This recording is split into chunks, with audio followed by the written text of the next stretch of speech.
लागत कि तेलिया के मैदान लागल बा। हाँ, ओकरा लगे खैनी उनी ना रहेला।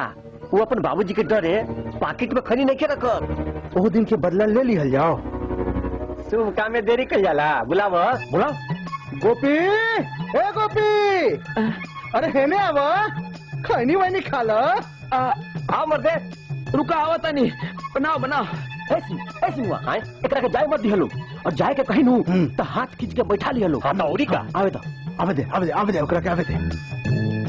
इस मैदान लागल बा। और सुनाओ मिसिर के बाबूजी का हाल चाल। बस स्टैंड ना गिरल हो। जल्दी करो ना हो, कस के लागल बा।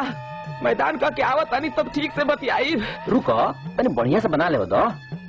राते चना के घुगनी खैला है का गोपी? खैनिया दे ना पहले, कहनी नु की आवत तनी। दे दे मिसिर। हाँ दे दी। बा कहाँ? दो गोपी खैनी बना देता नी। अरे साहब, यल्ला, ये का कैला गोपी? एहिजे चना फेंक दिलो। अरे सड़वा बावन चिने तारन से की ना हमरा के साले बम मार दे। का करबो? बम मार दे। यल्ला, की का फुलझड़ी छोड़ ले रहला ह? अरे सरू, हमरा ब्रह्मांड पे आग लागल बा।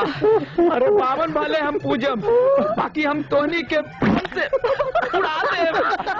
जो जाके दो पहले। बाप के पादे ना आवे, अब बेटा शंख बजावे।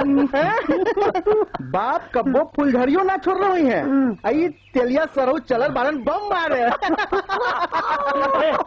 तुम लोग यहीं जा बैठल बड़ा लोग, वहीं जा बन्नू भैया के हरदी लागता खिसियाता। अरे भाग बुड़बक जो ये तेलिया सौसो देवे हाथी लगोले बा।